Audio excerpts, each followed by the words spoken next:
사랑이 우리 가운데 충만하기를 소망합니다. 이제 평안으로 인사하겠습니다. 주님의 평안이 여러분과 함께. 옆 사람과도 인사합니다. 부드럽고 따뜻한 사람이 됩시다.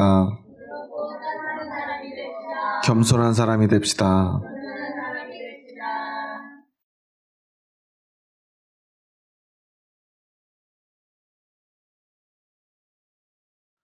벌써 2026년도가 시작되고 1월이 반이 넘게 지났습니다. 이제 다음 주부터는 강추위도 몰려온다고 합니다. 이 추위 속에서도 우리는 우리의 믿음을 지켜내기 위해 고군분투하고 있습니다. 그리고 오늘 우리는 하나님 앞에 나오기 위해 주일 아침 일찍부터 서둘러 준비하고 이곳에 왔습니다. 여러분들이 남들은 다 쉬어야 되는 이 시간에 부지런하게 준비하고 이곳에 나오신 이유는 무엇입니까? 우리가 열심히 예배드리고 신앙생활하는 그 근본적인 이유는 무엇입니까? 오늘 우리는 주연절의 기간을 보냅니다. 이 땅에 나타나신 우리의 주인 되신 예수님, 그 예수님을 따라 살기 위해 오늘도 우리는 이곳에 나왔습니다. 그러면 예수님을 따라 사는 우리는 누구인가? 어떤 사람인가를 우리가 잊지 말아야 할 것입니다. 오늘 사도 바울은 고린도 교회에 편지를 보내며 참 그리스도인의 본질은 무엇인가를 먼저 이야기합니다. 고린도 교회라고 하는 이 교회에 특징이 몇 가지가 있는데요. 그것은 고린도라고 하는 지역과도 관련이 있어요. 이 고린도는 사실 이 그리스의 3대 도시 중에 하나예요. 고린도 하면 그리스 하면 가장 먼저 떠오르는 도시가 어디죠? 그리스 하면 우리가 보통 아테네를 많이 떠오르죠. 이 그리스 지역에서 제일 유명한 3대 도시 하면 아테네, 그리고 스파르타, 그리고 고린도가 있습니다. 그런데 고린도는 중간에 완전히 도시가 파괴되는 그런 아픔을 겪어요. 그런데 로마가 그 제국을 건설하고 주변의 많은 국가들을 점령한 후에 이 지중해 해상 교통 요지라고 하는 이 지정학적인 이유로 이 고린도라고 하는 도시를 다시 재건을 합니다. 좌우에 바다를 끼고 있고요. 남북으로는 긴 운하를 가지고 있는 도시예요. 그래서 사도 바울이 선교여행을 하는 걸 봐도 육지 깊은 곳에 있어가지고 마차나 걷거나 이렇게 이동을 해야 되는 도시보다는 해상에서 배를 타고 가기 좋은 도시들을 중심으로 전도를 하는 걸 볼 수가 있어요. 왜냐하면 사도 바울은 정말 복음을 많은 곳에 많이 전하고 싶은 열정이 넘쳤던 사람이에요. 마음이 급하죠. 주님이 곧 오신다고 했는데 그는 빨리 복음을 전하고 싶어 합니다. 그래서 그가 가장 먼저 달려갔던 것이 바로 고린도와 같은 지역이었어요. 교통의 중심지, 그리고 사람들이 많이 모여 있는 곳. 로마 제국에서도요, 이 제국 가운데서 가장 큰 도시 중에 하나가 바로 이 고린도였어요. 로마에서 가장 큰 중심이 되신 로마, 그리고 알렉산드리아, 안디옥, 다음으로 제4의 도시가 바로 고린도였습니다. 그만큼 사람들이 많이 모이는 곳이었어요. 사람이 많이 모인다는 건 교통이 좋다는 것은 그곳에 돈이 많이 모였겠죠. 많은 종류의 사람들이, 다양한 직업의 사람들이 모여들고요. 그것은 돈이 넘쳐났습니다. 너무나 당연하게도 이 고린도는요, 사치와 방탕으로 얼룩진 도시가 되어갑니다. 도시는 날이 갈수록 발전해가고 성장해 가는데, 화려해지는데, 점점 타락해 갑니다. 그곳에 바울이 도착합니다. 그리고 복음을 전하기 시작합니다. 감사하게도 그곳에서 많은 사람들이 예수 그리스도를 주로 믿고 그곳에 교회가 세워집니다. 다른 교회에 비해서 고린도 교회는 아마 활발하게 교회가 성장했던 것 같아요. 아이러니하게도요, 이 고린도 교회의 문제를 바라보면 고린도 교회가 얼마나 성장했고 부흥됐는지를 알 수 있는데, 우리가 고린도 교회 하면 딱 가장 먼저 떠오르는 게 바울파, 아볼로파, 게바파, 그리스도파라고 하는 파당이에요. 여러분 생각해 보세요. 이게 4개의 파로 파당이 나눠가지고 교회에 다툼이 일어났다는 것은 어떤 것을 의미하죠? 물론 많은 문제가 있다는 것이지만 다르게 말하면 그 교회가 그만큼 부흥됐다는 거예요. 교인이 4명 있는데 4명의 파로 나눠졌겠습니까? 많은 성도들이 있었다는 거예요. 그리고 오늘 본문에도요, 사도 바울이 이 고린도 교회에 대해서 이야기하면서 그 5절부터 보면 이런 말을 해요. 이는 너희가 그 안에서 모든 일 곧 모든 언변과 모든 지식에 풍족함으로 그리스도의 증거가 너희 중에 견고하게 되어 너희가 모든 은사에 부족함이 없이 우리 주 예수 그리스도의 나타나심을 기다림이라고 말해요. 고린도 교인들은요, 언변과 지식에 뛰어났던 거예요. 여기서 언변과 지식이라고 하는 단어는 우리가 성경을 공부하신 분들은 많이 아는 단어인데 로고스와 그노시스라고 하는 단어를 사용을 하는데요. 그 진리의 말씀과 그것을 해석하는 지적인 능력이 뛰어난 성도들이었다는 거예요. 성경에 대해서 잘 알고요, 그것을 해석할 만한 능력이 있었던 거예요. 그러니까 많이 배우고요, 어떻게 보면 경제적으로도 풍족한 사람들이에요. 경제적으로 풍족할 때 우리가 누리게 되는 가장 큰 특권이 뭘까요? 여러분들도 경제적 자유를 누리기 원하시잖아요. 왜 경제적 자유라고 그러죠? 경제적 자유가 없는 사람들은 어떻게 살아야 돼요? 돈을 위해서 내 시간을 그곳에 다 바쳐야 돼요. 다른 말로 하면 우리는 사실 우리의 생명과 똑같은 그 시간을 돈을 벌기 위해 쓰고 있다는 거예요.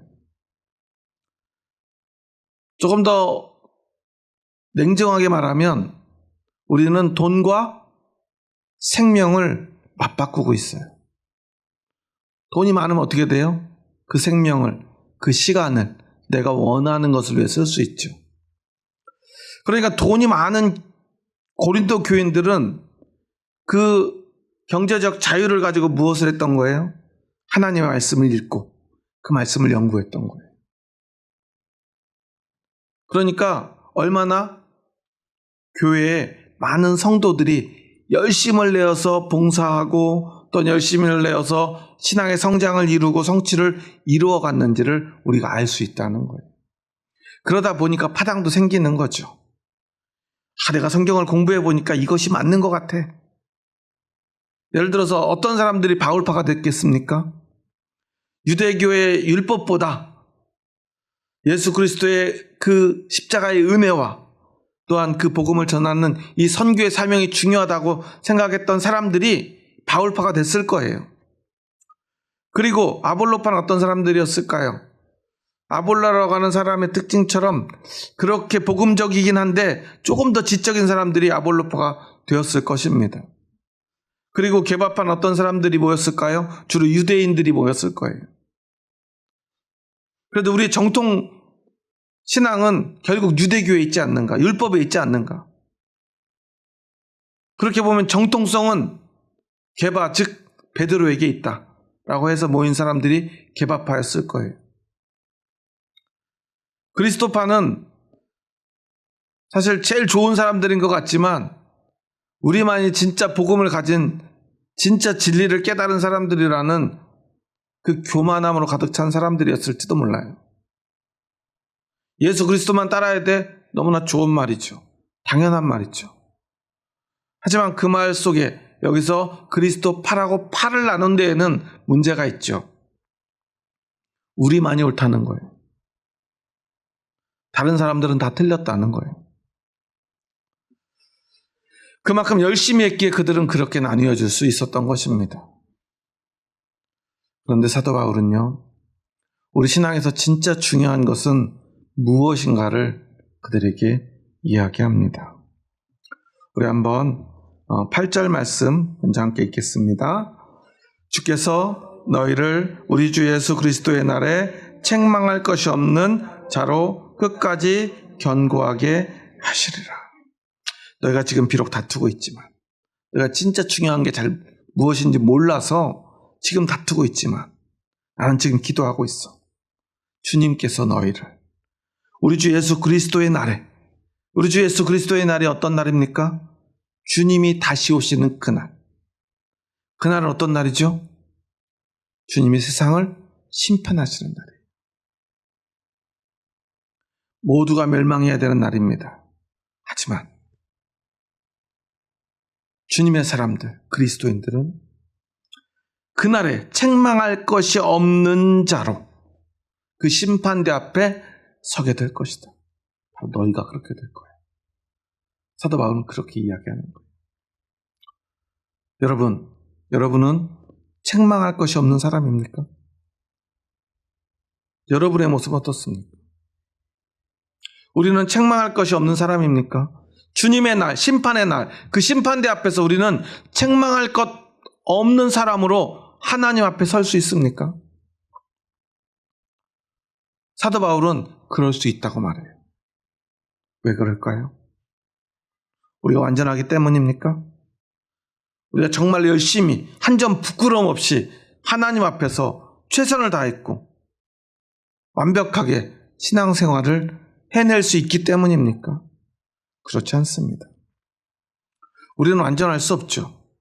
우리는 어제도 죄를 지었고요, 오늘도 죄를 짓고 있어요. 아마도 오늘 예배 가운데 은혜를 받고 집에 돌아가면서부터 또 우리는 죄를 지을 것입니다. 그런데 우리는 어떻게 책망할 것이 없는 사람이 될 수 있다는 것일 거예요.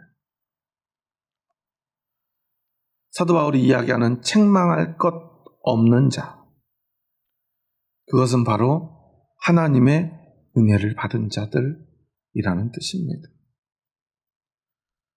책망할 것이 없으려면 완전해야 합니다. 아니, 완벽해야 합니다.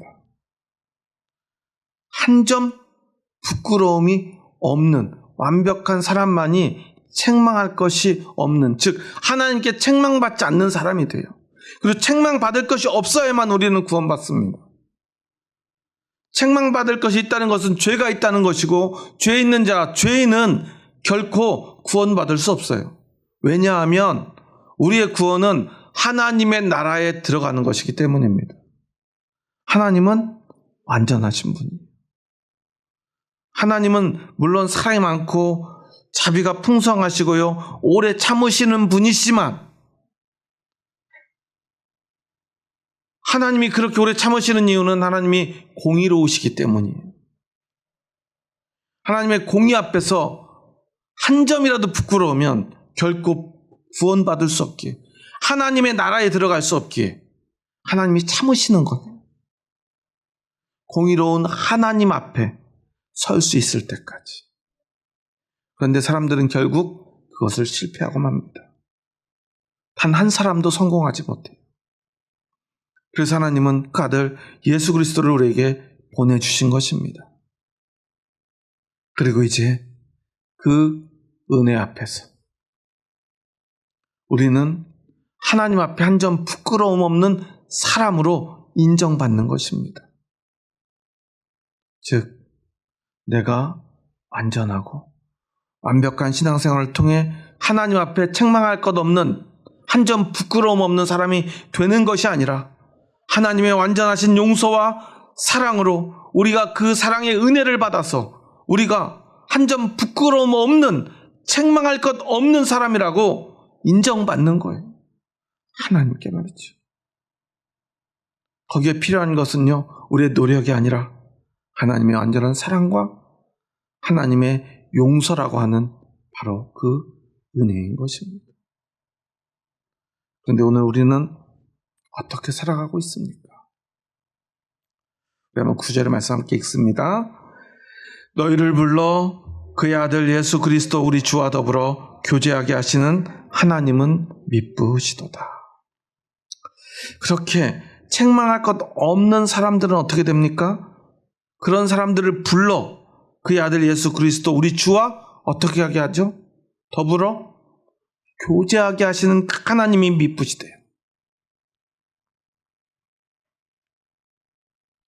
그러니까 하나님이 공의로우신 하나님, 전지전능하신 하나님이 우리의 보기에 미쁘다, 아름답고 기쁘고, 하나님이 우리에게 그렇게 좋은 하나님인 이유는 우리로 하여금 예수님과 교제하게 하기 때문이다라는 거예요. 이것이 왜 중요합니까? 우리 신앙에서 이 교제한다는 것이 너무나 중요하다는 것을 우리가 잊지 말아야 돼요. 왜냐하면 앞서 이야기한 책망할 것이 없는 믿음, 책망할 것 없는 사람이라고 하는 것은 우리의 완전함이 아니기 때문이에요. 이것이 나의 열심과 노력으로 완전해지는 것이라면 그 사람에게 교제는 필요가 없어요. 왜 그러죠? 내 힘으로, 내 노력으로 잘할 수 있으면 누군가의 도움은 그에게 필요하지 않아요. 내가 하면 되니까요. 내가 열심히 하면 되잖아요. 내가 잘하면 되잖아요.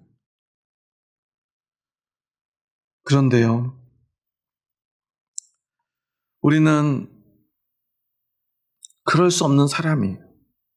그럼에도 우리는 착각해요. 내가 열심히 하면 된다고 생각합니다. 그래서 열심히 합니다. 노력을 기울입니다. 그리고 실제로 어느 정도 다른 사람들보다 잘해요. 그런 사람이 결국 어떻게 될까요? 결국 그의 신앙은 자신의 자랑으로 귀결됩니다.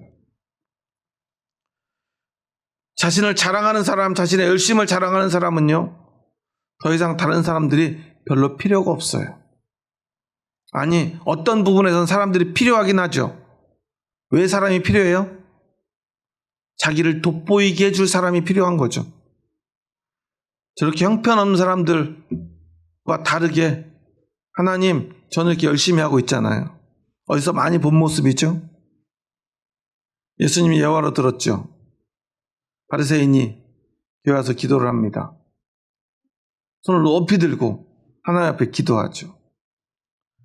저는 11조도 열심히 했고요. 예배도 열심히 드렸고요. 좋은 일도 많이 했습니다.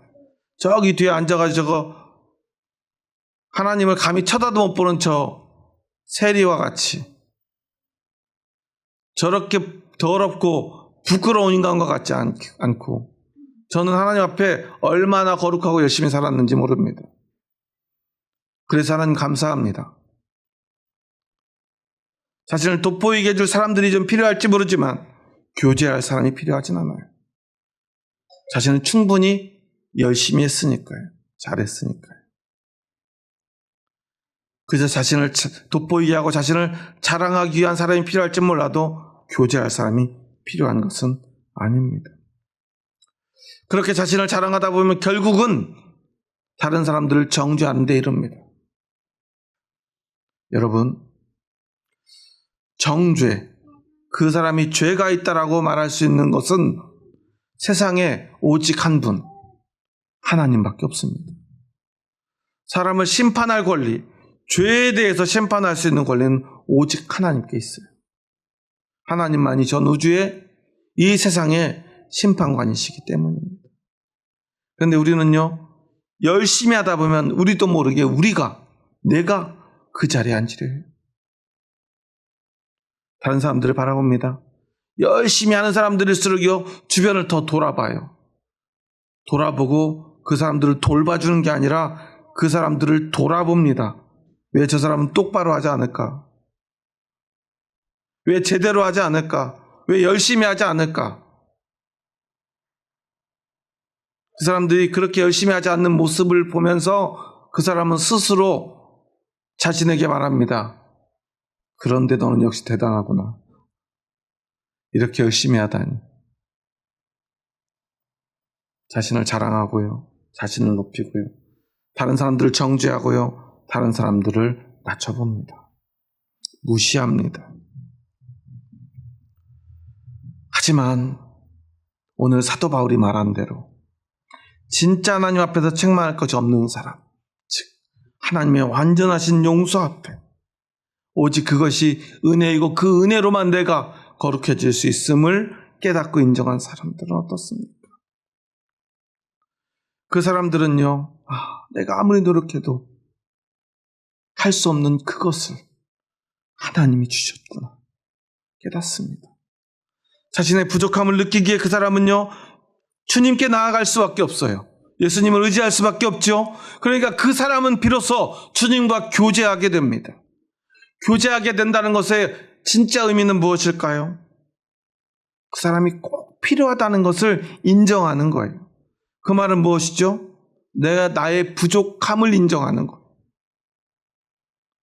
나의 부족함을 인정할 때 그 사람에게서 고마움을 느낍니다. 고마움을 느껴야 우리는 그 사람과 날마다 한 번이라도 더 가까이 가서 만나 교제하길 원해요. 여러분 오늘 왜 이곳에 나왔죠? 주님이 필요하다고 믿기 때문입니다. 주님이 없이는 살 수 없다고 인정하기 때문입니다. 왜 세상 사람들은 교회 안 나오죠? 하나님이 없어도 잘 살 수 있다고 생각하기 때문이에요. 예수님 없어도 괜찮다고 생각하기 때문이에요. 여러분 실제로 그렇지 않습니까?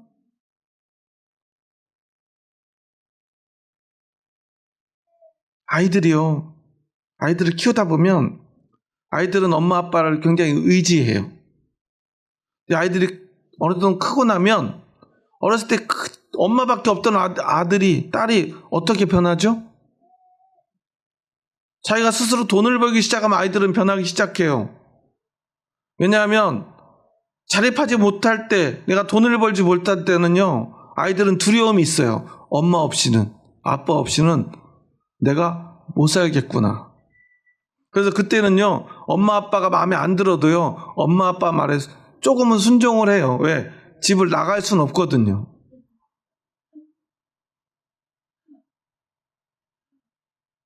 근데요, 나갈 수 있게 되면서부터 아이들은요, 엄마 아빠 말을요, 듣는 척만 해요. 진짜 필요하다고 느끼지 않기 때문에 그래요. 물론 그래도 가족이니까 피치 못하게 함께 하죠. 근데 점점 변해가요. 거기서 우리는 깨달아야 돼요. 진짜 교제라고 하는 것이 무엇인가를. 교회 공동체에서도요, 성도 간의 교제는 어떨 때 제대로 이루어지는가? 진짜 교제가 이루어지는가 생각해 보세요. 나의 부족함을 인정할 때 진짜 교제가 이루어져요. 자기가 제일 잘났다고 생각하는 사람들은요, 그 교제 자리에 나오기는 해요. 왜 나와요? 자신을 돋보이게 하려고. 딱 나가서 한번 훑어보죠. 제대로 된 사람이 하나도 없군. 이제 하나 있죠. 누구요? 나. 그걸 확인하러 나오는 거예요. 그리고 나와서 그곳에서요, 겸손한 척, 자기 자랑을 늘어놓기 시작합니다. 그리고 점점 그 자랑은요, 사람들 하나씩 정죄 안으로 드러나가요. 한국 교회가 자꾸만 무너지는 이유가 바로 거기에 있어요. 진짜 믿음이 사라져가고 있어요. 심지어요, 목사님들이 모여도 똑같아요. 목사님 10명이 모여있으면 누가 제일 말을 많이 할까요? 큰 교회 목사님이 제일 말을 많이 해요. 두 번째로 말을 많이 하는 분은 두 번째로 큰 교회 목사님. 세 번째로 말을 많이 하는 분이 있어요. 교회는 작은데 굉장히 억울함이 많은 목사님이 세 번째로 말을 많이 해요. 두 목사님하고 맨날 싸워요. 잘난 척하지 말라고. 근데 그 어느 것도 올바르지 않아요. 우리는 오직 은혜로 사는 사람들이에요. 제가 이번 주에 영화를 봤는데 신의 악단이라는 영화를 봤어요. 만약에 기회가 된다면 우리 교인들하고 같이 단체 관람을 하든 아니면 각자 시간을 내서 영화를 한번 보셨으면 좋겠는데 이 북한 이야기예요. 실제 탈북민의 증언을 토대로 만든 영화인데 아마 90년대쯤 있었던 일을 현대적으로 각색한 내용인 것 같더라고요. 왜냐하면 분명히 내용은 제가 알기로 한 90년대쯤 내용인데 찬양이 다 요즘 찬양이더라고요. 요즘 오늘 그 예배전 찬양 부른 거 좀 생각나시나요? 첫 번째 부른 주 예수 나의 산소망, 이 노래가 그 영화에 나오는 노래예요. 물론 이제 기존에 있는 복음성가죠. 제가 이 찬양이 울려 퍼질 때 참 감격스러웠어요. 눈밭에서 어떤 반주도 없이 이 찬양을 부릅니다. 북한 보위부 장교와 그 다음에 지방 순회를 다니는 악단들이 그곳에서 찬양을 불러요. 왜냐하면 대북제재로 당시에 돈줄이 완전히 막힌 북한에 NGO 단체, 특히나 기독교 단체에서요 2억 달러를 지원해 주겠대요. 하나 조건이 있대요. 교회를 2개 세워라. 그거 그냥 금방 벽돌 해가지고 찍어가지고 금방 올리면 되지. 한다고 그래. 근데 조건이 또 있습니다. 뭔 조건이 이렇게 많아. 근데 혹시 가짜로 할 수 있으니까 실제 그 심사단이 와가지고 함께 부흥회를 하겠다는 거예요. 그러니까 부흥회 준비를 하라고. 실제 교인들로. 실제 교인이 없어요. 실제 교인들은 다 죽거나 아니면 자신이 그리스도인이라는 걸 숨기고 살아야만 하니까. 그러면 대충 악단 하나 잡아 데려다가 연습시켜가지고 찬양하게 만들면 되지. 그리고 나만의 찬양을 막 이렇게 교회 노래 부르는 영상을 틀어줘요. 어두운 밤에 막 신령한 노래를 부르는.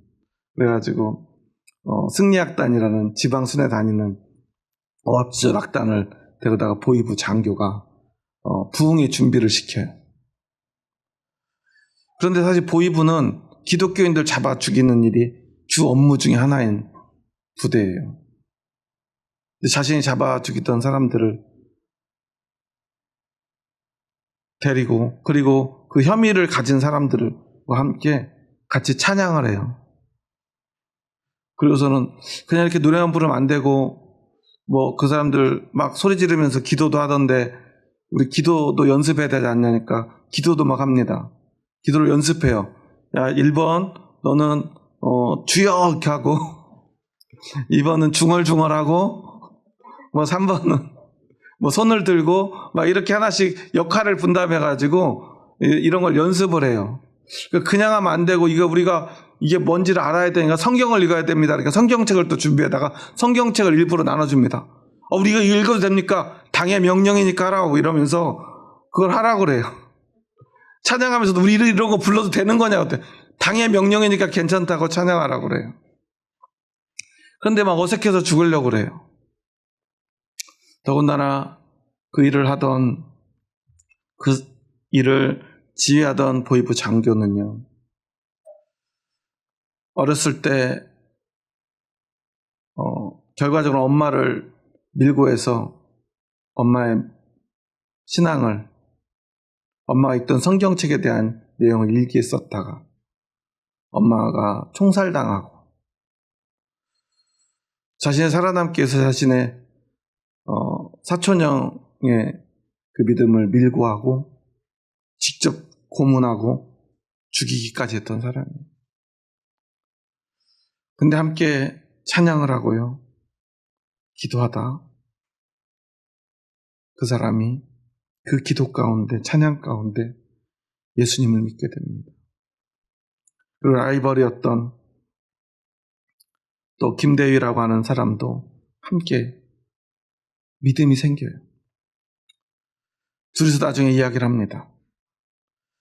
여기에서는 이 찬양을 하던 찬양단 사람들이 기독교인이라는 것을 다 알게 되고 부흥회가 끝나면 원조를 받고 그 사람들은 다 총살시키라고 그래요.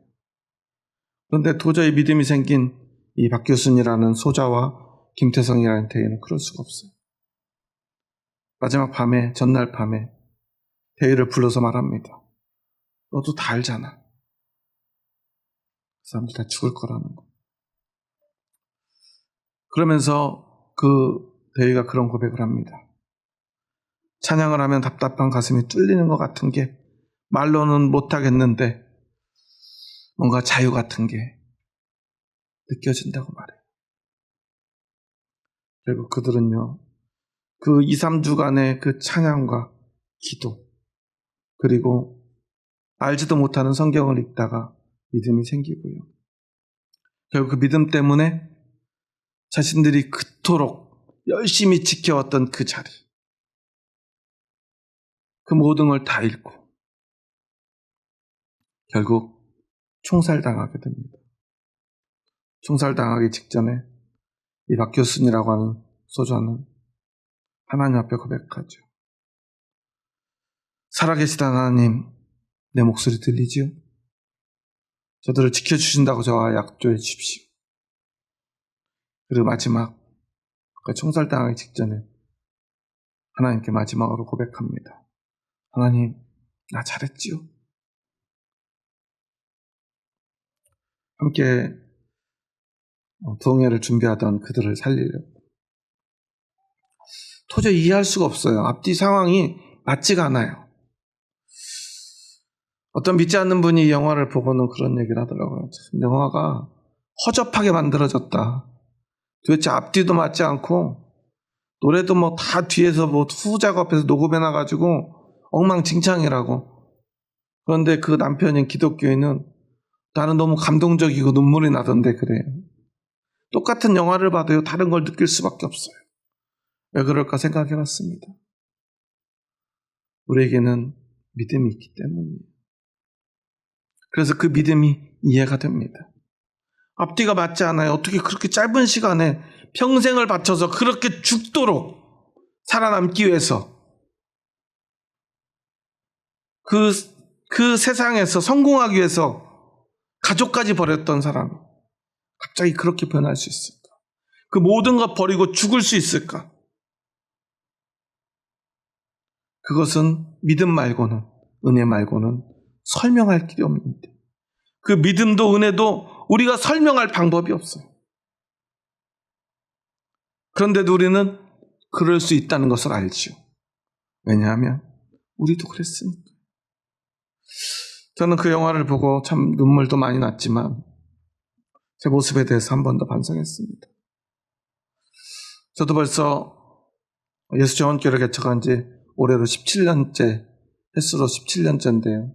주보에 보면 벌써 제 앞에 보면 제 17권 3호예요. 우리 주보가. 1년이 한 권인데 벌써 17년 하고도 세 번째 주일입니다.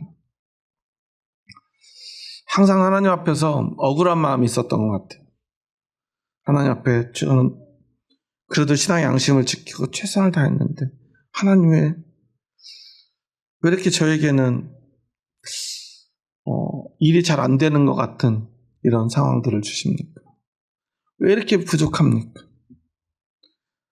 그런데요, 제가 그 영화를 보면서 얼마나 회개했는지 몰라요. 그 함께 찬양하던 악단에 제일 나이 많은 여자분이 나와요. 그런데 너무 억울하게 막 하여튼 하라고 해서 열심히 준비하다가 그 교회에 가서 마지막 실제로 하는 그 교회 리허설을 해보러 갔다가 중앙에 있는 정보 보이사의 군인들한테 한 명이 죽고요. 막 놀란 가슴을 안고 다시 돌아가는 길에 그 차에서 숨을 거둬요.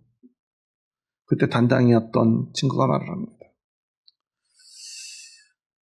혼자 독백처럼 이런 얘기를 해요. 그렇게 원 없이 불러보고 싶었던 찬양 마지막으로 원 없이 불러보고 가셨네요. 그래요. 누군가에게는요, 원 없이 찬양하는 게 소원일 수도 있어요. 죽더라도 원 없이 불러보고 자기들끼리 모여서요, 불 다 꺼놓고 커튼 다 쳐놓고 촛불 하나 켜놓고 성경을 읽으려다가 우리 당에서 그냥 성경 읽으라고 그러니까 우리 불 켜놓고 읽읍시다 그러고 불을 딱 켜놓고 읽으니까요. 그렇게 환하게 웃으면서 좋아하는 거예요. 불 환히 켜놓고 성경책 읽을 수 있는 게 너무 행복해 보였어요. 우리는 언제나 아무 때나 불 환히 켜놓고 성경책 읽을 수 있잖아요. 언제든 기도할 수 있고요. 오늘도 우리는 반주에 맞춰서 편안하게 찬양할 수 있잖아요. 그렇게 예배 드릴 수 있는 것만으로도 우리에겐 얼마나 큰 기쁨입니까? 그런데 누군가에게는 그게 평생의 소원일 수도 있어요. 그 주인공 박교순의 엄마가 아들의 일기장 때문에 자신의 신앙이 들통나서 보이비 군사들에게 잡혀서 이제 곧 죽게 됐어요. 근데요, 저는 그 장면에서 인상적이었던 장면이 있어요. 이제 당연히 곧 죽을 텐데요. 성경책을 빼앗겨요. 그러니까 성경책은 안 된다고 부르짖습니다. 성경책만은 안 된다고. 그러니까요, 그 군인이 성경책을 찢어가지고 그냥 뿌려요. 안 된다고 했죠. 근데 그 장면 아들이 보고 있습니다. 아들에게 눈을 감으라고 합니다. 보지 말라고 그래요. 그렇지만 곧 죽어도 하나님 말씀 성경책을 빼앗기고 싶지 않은 그 마음, 그것이야말로 진짜 신앙이 아니겠습니까? 그런데 오늘 우리는 아무도 우리 성경책 빼앗아 가지 않아요. 우리의 신앙 때문에 누구도 우리를 탄압하지 않아요. 그런데 오늘 우리의 신앙은 어떻습니까? 제가 그 모습을 보면서 얼마나 제 모습을 반성했는지 몰라요. 교회 건물이 커야 되고 좋은 어떤 세션이 있어야 되고 화려한 조명이 있어야 되고 그게 없어서 우리의 교회가 우리의 신앙이 부족한 게 아닌가 생각했던 제 모습이 얼마나 부끄러웠는지 몰라요. 우리에게 정말 중요한 것은 오직 하나님의 말씀, 예수 그리스도의 은혜 뿐이지 않습니까? 그거면 충분하지 않습니까? 우리가 구원받는 건 오직 그 믿음 때문이지 않습니까? 화려한 건물이 없어도 우리 열심이 없어도 괜찮습니다. 하나님의 은혜가 있다면, 예수 그리스도 십자가의 믿음이 있다면 우리는 하나님 앞에서 그리스도의 날에 책망할 것이 없는 사람이 될 것입니다. 그렇게 인정받을 것입니다. 오직 그것뿐입니다. 우리가 사람들 앞에 자랑할 만한 열심이 없어도 괜찮습니다. 사람들 앞에 자랑할 만한 성취가 없어도 괜찮습니다. 하지만 단 하나, 하나님의 은혜 없이는 아무것도 아닙니다. 예수 그리스도의 십자가의 은혜 없이는, 그것을 믿는 믿음이 없이는 아무것도 아님을 기억하시기 바랍니다.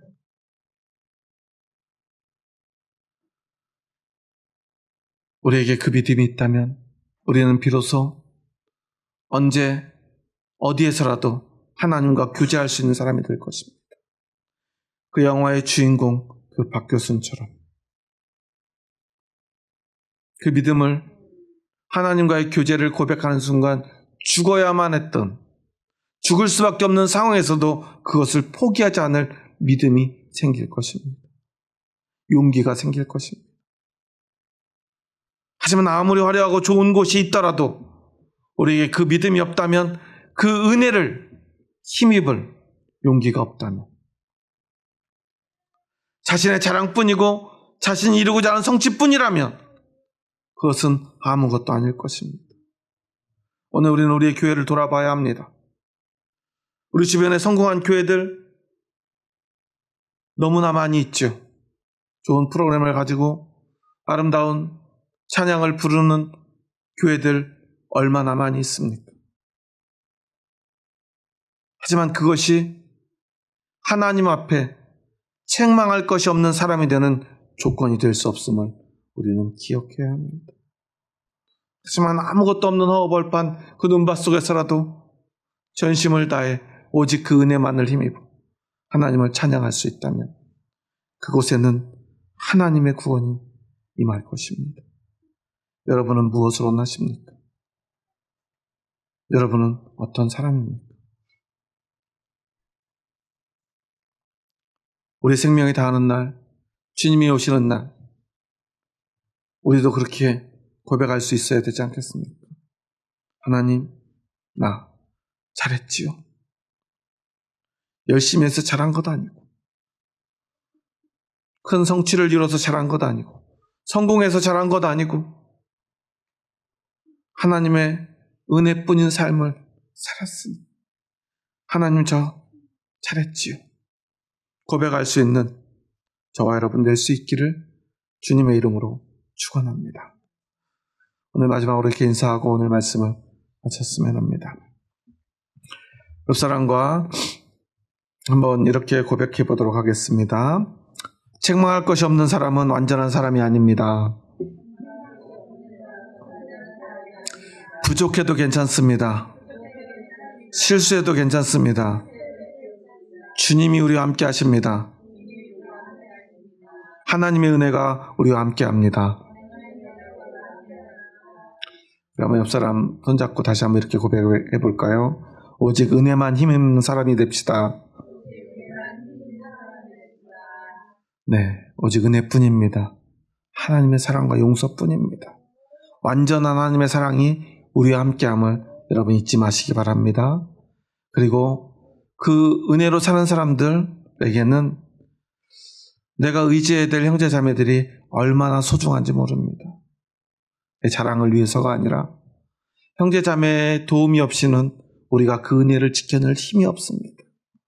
함께할 형제 자매들이 있기에 우리가 그 은혜 가운데 끝까지 이 길을 걸어갈 수 있음을 기억하며 그 마음을 담아 우리 사랑으로 고백합니다. 주의 사랑으로 사랑합니다. 집사님 뿐입니다. 다시 한번 집사님 뿐입니다. 네, 우리가 서로 교제할 수 있는 이 은혜가 얼마나 큰 것인가를 잊지 않았으면 좋겠습니다. 하나님이 필요하고 형제자매가 필요하다는 사실을 기억하는 그 참 은혜의 믿음을 가진 저와 여러분 될 수 있기를 주님의 이름으로 축원합니다. 기도하시겠습니다. 하나님 감사합니다. 저희 부족하고 연약한 자들 사랑하셔서 저희들을 책망할 것이 없는 사람 그렇게 인정하여 주시니 감사합니다. 우리가 완전해서도 완벽해서도 우리의 열심이 충분해서도 아님을 고백합니다. 그래서 우리는 자랑할 것 없는 자들임을 고백합니다. 하지만 우리에게는 완전한 하나님의 사랑이 있음을, 완전한 하나님의 용서가 있음을 고백합니다. 우리는 그것을 믿습니다. 예수 그리스도 십자가의 은혜뿐임을 고백합니다. 그래서 우리는 너무나 연약함을 인정하지만 그래서 하나님께로 나아갈 수밖에 없습니다. 하나님 없이는 안 되기 때문입니다. 또한 성도들과 교제하기 원합니다. 성도들의 손을 잡지 않고는 견딜 수 없기 때문입니다. 감당할 수 없기 때문입니다. 이 은혜를, 이 믿음을 지켜낼 힘이 우리에게는 없기 때문입니다. 그래서 우리는 하나님과 교제하기 원합니다. 형제들과 교제하기 원합니다. 결코 교만하여 하나님 없이 살 수 있다 착각하는 자 되지 않게 하여 주시옵소서. 형제들이 없어도 내 열심으로 살아갈 수 있다 교만한 자 되지 않도록 도와주시옵소서. 날마다 하나님의 은혜를 힘입고 그 은혜 안에서 하나님과 교제하며 형제와 교제하며 살아가는 저희들 되게 하여 주시옵소서. 예수님의 이름으로 기도합니다. 아멘.